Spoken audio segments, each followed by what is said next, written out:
Somewhere in Britain this week, an older driver walked into a showroom asking for something simple and reliable, and walked out with a £20,000 car full of touchscreens, buried menus and a finance agreement that will outlive the warranty.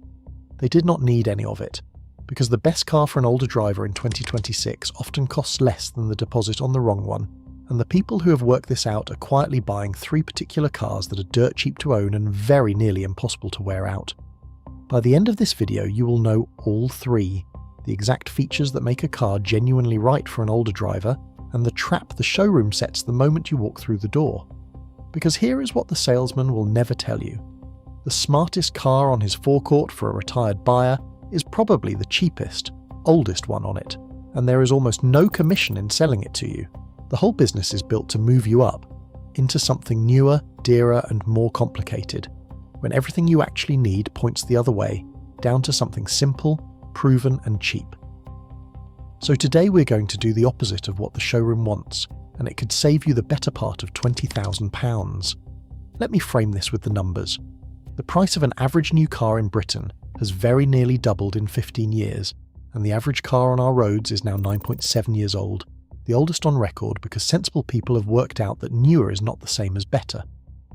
At the same time, Britain has more older drivers than ever, millions of them, many on fixed incomes, all being pushed toward expensive, complicated machines they neither want nor need.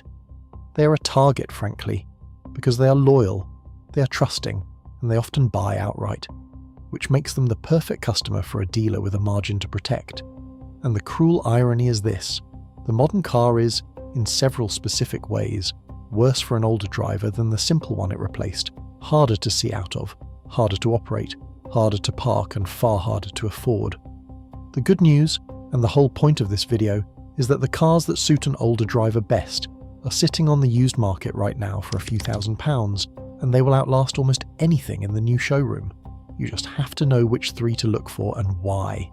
Here is the first thing you need to understand, because buying a car for later life in Britain is a very different problem from buying one at 40. The modern car is being designed in a direction that actively works against older drivers. Touchscreens have replaced the physical buttons and dials that you could find by feel without taking your eyes off the road, burying the heater, the radio, and even the demister 3 menus deep, and asking a driver to read a glass panel at 70 is a step backwards, dressed up as progress.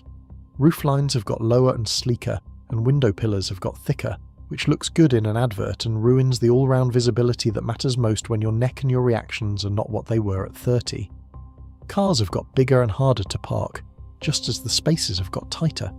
And every one of those complicated systems is another thing to go wrong. Another 4-figure bill once the warranty ends, on top of a purchase price that has spiralled out of reach. Meanwhile, our cities charge older, non-compliant cars to drive in. The road tax on bigger, newer cars keeps climbing, and the repair network is thinner and slower than it used to be. Put all of that together, and the older driver is being asked to pay more for a car that suits them less. The answer to all of it is not a newer, cleverer car. It is a simpler, older, proven one, and the people quietly buying them are not behind the times. They are ahead of the game, and their bank balances show it. I want to be transparent about how this was put together, because most car advice aimed at older drivers is written by people trying to sell them a new car, not save them money. This is the opposite. It is based on 4 things. The 2026 Warranty-Wise Reliability Index, built on 1.6 million real repair records from cars aged 3 to 15 years, which tells you which cars genuinely last into old age without bankrupting their owners. The What Car, Reliability Survey and Which, the long-term owner data that tracks real faults reported by real owners over years, not weeks. The Guidance of independent motoring bodies like the RAC on what actually makes a car suitable for an older driver, the access, the visibility, the controls, and the people who do the work, the independent mechanics, who quietly tell their own parents which cars to buy. And it is never the expensive one in the advert, it is one of the 3 on this list. No manufacturer paid for a word of this, and frankly, none of them would, because there is no profit in telling you to spend £3,000 instead of 20. Before the 3 cars, you need to know what actually makes a car right for an older driver, because the showroom will never walk you through it. It comes down to 6 things, and almost none of them appear on the spec sheet they wave at you. First, getting in and out. A higher seat and a wide opening door that you step across into, rather than drop down into, saves your hips, your knees, and your back every single journey, and it is the difference between a car you enjoy and a car you dread climbing out of in a cold car park. Second, visibility. An upright cabin with big windows and slim pillars so you can see junctions, curbs, cyclists and children without wrestling the car around to find them, which is not vanity, it is safety, and it is the single thing modern styling has quietly sacrificed. Third, light steering and a tight turning circle, so parking and town driving stay easy and confident instead of becoming a wrestling match. Fourth, simple controls, real buttons and dials for the heating and the radio that you can operate by touch and muscle memory, not a glass screen that demands your eyes, your reading glasses and your patience while you're trying to drive. Fifth, an automatic gearbox if you want one, which all three of these offer, because there is nothing to prove by working a clutch in stop-start traffic. And sixth, low running costs and rock-solid reliability, so the car is cheap to insure, cheap to tax, cheap to fix, and never leaves you stranded on a cold morning miles from home. Hold those six in your head, because the three cars coming up were practically designed around them, and the modern showroom is moving away from every single one. I will be fair on one point. The newest cars do offer more active safety technology, automatic emergency braking and the like, and that has genuine value, so a buyer who wants the very latest aids should weigh that honestly. But active safety means little if you cannot see out of the car or find the demister, and on every other count the simple older car wins comfortably. So with those six things in mind, here are the three cars that meet them better than anything in a new showroom, and that the people in the know are quietly buying right now. The first car, and if you only remember one name from this video, make it this one, is the Honda Jazz. Ask any independent mechanic which car they would put their own mother in, and a remarkable number of them say the same two words without hesitation. The Jazz is quietly the finest older driver's car ever made, and the strange thing is it was never marketed that way at all, just sold as a clever little hatchback while it happened to be perfect for the very people who needed it most. It has a high, supportive seat and large doors, so you step in and out rather than clamber down and haul yourself up. It has an upright cabin with big windows and superb all-round visibility, the very thing modern cars have quietly thrown away in the name of style. The dashboard uses large, clear, easy-to-read dials and simple physical controls you can find by feel without your glasses.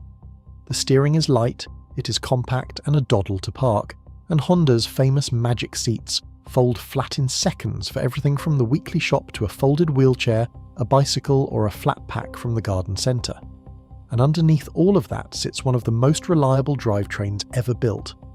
A naturally aspirated petrol engine, or the latest self-charging hybrid, no wet belt, no fragile turbo, the kind of mechanical honesty that does 200,000 miles on routine servicing.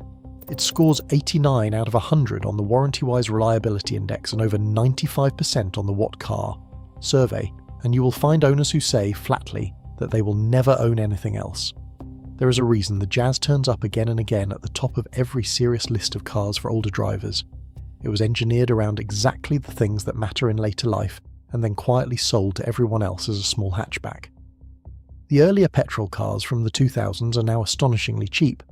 The later hybrids cost a little more and return 50-odd miles to the gallon, and either way the running costs are tiny. The honest caveats are small and worth knowing.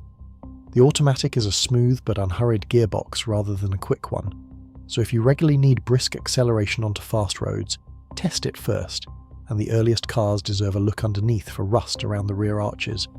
But a tidy used Jazz costs a few £1,000s, will run for another decade, and asks for almost nothing in return. It is the closest thing to a perfect retirement car that money can buy, and the money it asks is remarkably little. The second car is the Toyota Yaris, and it carries a title that settles most arguments. In the 2026 Warranty-Wise Reliability Index, drawn from over 1 million repair records, the Yaris is the single most reliable used car in Britain, full stop. The fourth generation car went one better, and scored a perfect 100% in the What Car survey, with not a single owner reporting a fault in 2 years. Think about what that means for a moment, because it is rare. A car so dependable that an entire survey of owners had nothing to report. For an older driver, the appeal is obvious the moment you sit in one. It is small and light, with a tight turning circle that makes parking effortless. It has the visibility and the simple, logical dashboard layout that the Jazz shares, and it is about as cheap as motoring gets. Low insurance, low road tax, and in hybrid form 50 to 60 miles to the gallon around town without ever plugging anything in. The self-charging hybrid is the one to seek out, because it is smooth, quiet, automatic by nature, and ideal for the short urban journeys that make up most retired drivers' weeks, the trips to the shops, the surgery, the grandchildren, where a hybrid is at its most efficient, and a diesel would slowly choke itself to death. It is the kind of car a city minicab driver hammers to 250,000 miles and still trusts to start on a frozen morning, which is the highest praise any car can earn. The honest caveats: the ride on some versions is firmer than the Jazz, the boot is modest, and you should always get an insurance quote before you commit, because a few small Japanese models can cost more to cover than you would expect for their size. But a car that does not break, barely depreciates, and sips fuel is the definition of money well spent, and a used Yaris delivers all three for the price of a long weekend away in the wrong new car. If the Jazz is the practical choice, the Yaris is the bulletproof one, and you genuinely cannot go wrong with either. The third car is the one the savviest, most value-conscious buyers are quietly snapping up, and it is the proof that the cheapest option and the smartest option can be the same car, the Hyundai i10 and its near-identical cousin the Kia Picanto. These two are built on the same foundations by the same parent group, and they are the cars that quietly demolish the idea that dirt cheap and built to last are opposites. The E10 achieved a perfect 100% reliability score in the What Car survey, not one owner reporting a single fault, and it came with something almost unheard of in the bargain end of the market: Hyundai's 5-year warranty with unlimited mileage that transfers to the next owner, while the Picanto sits right near the top of the warranty-wise index in its own right. That combination, a flawless reliability record and the longest warranty in the business, is something no premium German badge can match at any price, and certainly not at this one. They are tiny, which means they are wonderfully easy to park and to see out of. They are cheap to buy, cheap to insure, and cheap to tax, and they are built with a solidity that shames cars costing twice as much. This is the pair that quietly destroys the myth that a cheap car must be a flimsy or short-lived one. Hyundai and Kia spent 2 decades building a reputation for dependability, and then backed it with the longest warranties in the business, and the result is a small car that simply does not let you down. For a retired driver doing mostly local miles who wants a fuss-free, reliable, genuinely affordable car with perhaps a bit of that long warranty still remaining, this is the value champion of the entire market, and the later cars come with the modern safety aids the oldest bargain cars lack. The honest caveats are the obvious ones. They are small cars, so they are busier and noisier than a bigger car on a long motorway run, and the very oldest examples have more basic safety equipment, so it is worth choosing a later model and checking its safety rating before you buy. But for the job most older drivers actually need a car to do, the school run with the grandchildren, the weekly shop, the trip into town, the I-10, and the Picanto do it brilliantly, for less money than almost anything else on the road, and they will keep doing it for years. So before I give you the rules, I want to ask you something directly, and I read every reply. Tell me in the comments what car you or your mum or your dad drives, and whether it has earned its keep over the years, because the cars that quietly rack up the miles without complaint deserve more credit than they get. And tell me the one thing about modern cars that drives you up the wall, because I suspect a great many of you are going to say the same thing: the touchscreen.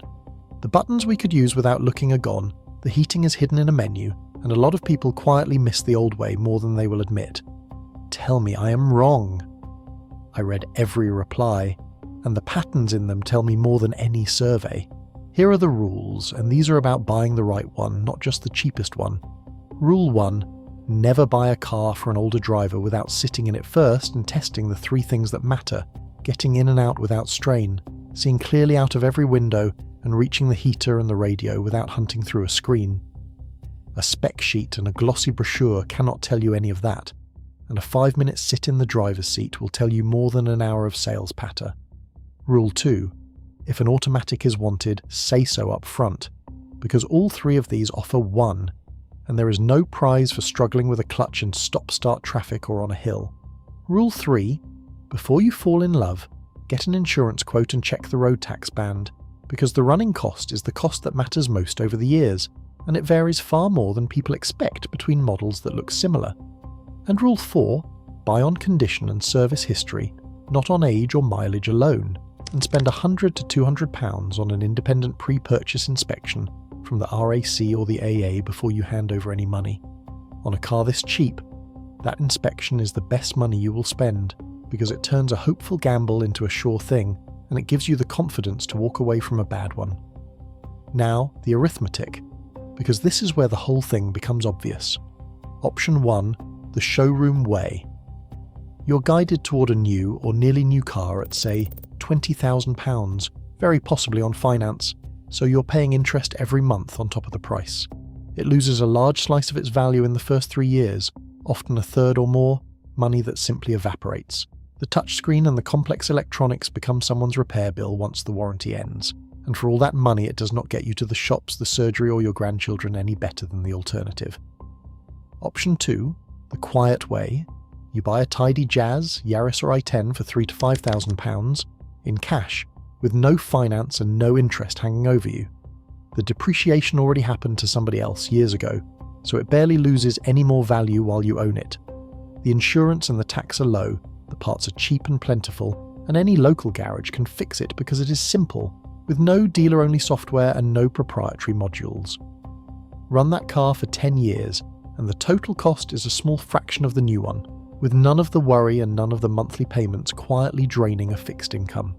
Put the two columns side by side and the gap is not a few £100s.